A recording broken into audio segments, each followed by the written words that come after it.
não tenso e suspeito entre os poderes, a própria Raquel Dodge parece que tinha cerceado algumas partes da delação, né? Arquivando, em que citava o Maia, o irmão do Dias Toffoli, e parece que o Maia e o Dias Toffoli articulavam a recondução da Raquel Dodge antes do Aras ser nomeado pelo Bolsonaro. É curioso, né? Mas eu queria trazer esse assunto para a minha famosa teoria da conspiração. É engraçado, né? Foro de São Paulo é a palavra proibida pelo jornalismo brasileiro. Eu lembro dos anos 90, um sujeito chamado Olavo de Carvalho, dando uma entrevista para o Pedro Bial, dizendo que a esquerda estava próxima de tomar o poder novamente em toda a América Latina. Um incrédulo Pedro Bial olhava para ele e falou: mas você é maluco? Acabou de ter a queda do muro de Berlim, a União Soviética acabou. Como é que você diz isso? Todos achavam que o Olavo era maluco. Tá aí. O Foro de São Paulo é exatamente a arregimentação de governos e ideologias parecidas, tomaram toda a América Latina, e nesse conluio, um fica fazendo benesses e favores ao outro. Morales, Bachelet, Lula. Será que é tão teoria da conspiração assim? Eles se unem irmanados na conjugação de uma livre corrupção em comum. Claro, tudo tem que ser apurado ainda, mas tudo indica que as coisas não são tão agradáveis assim. E que as teorias de conspiração, que muitas vezes são chamadas de malucas, insanas, dementes, muitas vezes, historicamente, se confirmam. Alguns princípios que parecem surreais à primeira olhada, depois eles se concretizam. A vida é surreal, meu caro. A vida tem forças ocultas.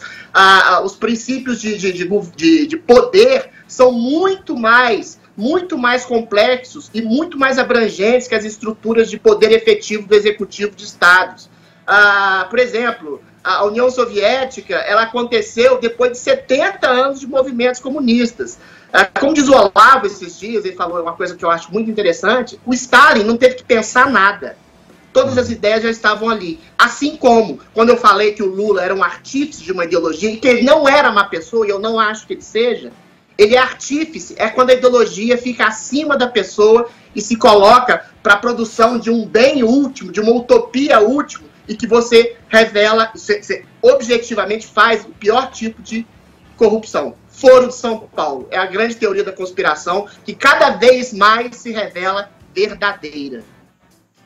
Adriles, complementando aí o que você falou, eu vou nessa esteira mesmo, né? Eu não sei se a gente pode falar em teoria da conspiração quando nós temos mais uma evidência, né, do caráter internacionalista da esquerda socialista, da esquerda progressista, articulada no Cone Sul justamente pelo Foro de São Paulo. Aqui é um caso gravíssimo, né? A gente está falando não só de tráfico de influência, mas também de fraude de contratos públicos, né, em âmbito internacional, caixa de campanha, propina por suborno e uso de dinheiro público via BNDES, que é um banco de fomento, para irrigar essa engrenagem, né, todo esse mecanismo de corrupção. E eu queria chamar a atenção para um aspecto psicológico, né? É incrível como Lula enxergava cada adversidade como uma oportunidade para se locupletar e uma oportunidade para fortalecer, né, o projeto criminoso de perpetuação do PT no poder. Então era aquele adágio, né, para todo problema um esquema.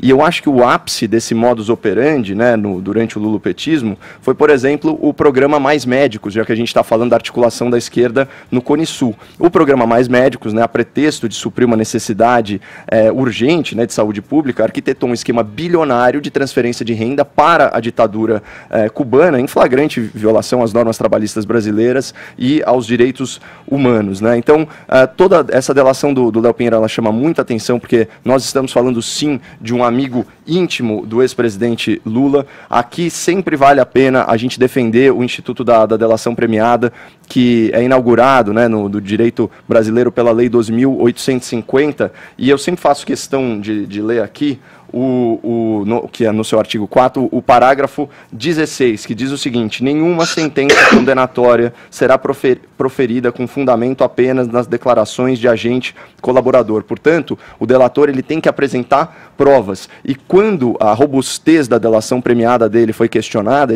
o Léo Pinheiro escreve uma carta à Folha de São Paulo, né, e um dos trechos diz o seguinte, abre aspas: não há como eu, Léo Pinheiro, ter apresentado versões distintas da minha delação, já que o material probatório é bem anterior à decretação da minha prisão. Então, assim, as palavras voam, mas as provas são aquelas mesmo e não tem como a gente reeditar os fatos.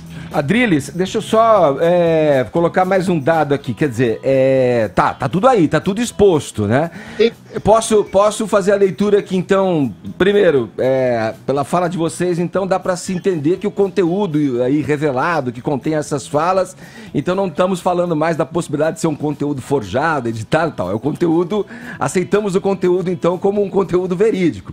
Outra coisa que eu queria te fazer uma provocação, Adriles, é a seguinte. Legal, Fórum de São Paulo, mas tem também, por outro lado, todo um movimento idealista de direita acontecendo a partir do The Movement, encabeçado pelo Steve Bannon, e aí tendo como seu braço articulador da América do Sul, o filho que quer ser embaixador, o Eduardo Bolsonaro, tal da Cúpula das Américas. Aqui teve reunião ainda na primeira metade desse ano em Foz do Iguaçu. Quer dizer, como a gente deve se manter vigilante para que a gente não saia da frigideira e pule no fogo? Exato. Eu começo pela segunda parte. O fenômeno do Bolsonaro e o fenômeno do Donald Trump são exatamente sintomas de uma hegemonia cultural, de um domínio esquerdista.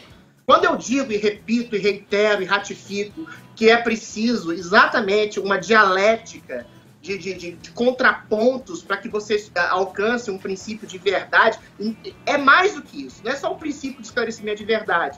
É um princípio de governo também. É um princípio de poder.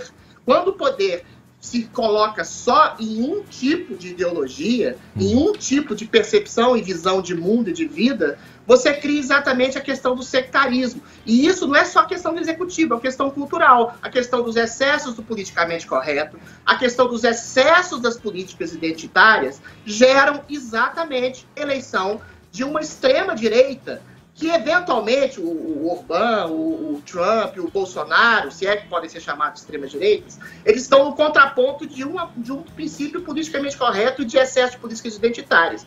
Mas a esquerda tem esse problema que é muito grave, que é de uma utopia da perversidade, como eu já disse aqui, de você poder roubar em nome do bem.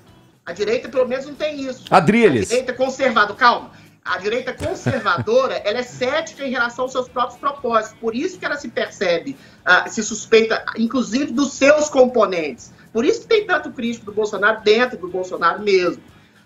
E a esquerda é mais unida, não exatamente nesse bom sentido. A segunda questão, qual foi? Não, eu estava só dizendo, fazendo uma simetria aí com relação, eu falava do Fórum de São Paulo, eu falei do movimento A Cúpula das Américas, que é uma banda. Agora, deixa eu te fazer uma provocação. O teu professor, filósofo, aquele que você se referiu na sexta passada, ele está insuflando aí, de alguma forma, a base do governo, a base mais ideológica do bolsonarismo ali, em torno de um nome, da personificação de Bolsonaro. Onde ficam as ideias aí? Onde as ideias que devem ser defendidas? As ideias devem estar acima das pessoas. Aí que tá. Mas então, deixa eu completar minha pergunta. Peraí, deixa eu completar minha pergunta pra você. Peraí. Não estaria da mesma forma incorrendo num prenúncio do que vai ser logo mais, daqui a pouco, já analisando aí, de acordo com as nossas tradições não muito boas na política brasileira, para enveredar por um outro caminho extremo, pro outro lado, quer dizer, essa é a minha questão. Note bem, o Olavo está pensando ali como estrategista da política. Ele acha que as ideias em si, abstratamente, elas não funcionam e não se articulam se você não tiver quem as encampe. Ainda que essa pessoa que as encampe seja eivada de equívocos, e todo mundo é eivado de equívocos, claro. Eu discordo desse pressuposto.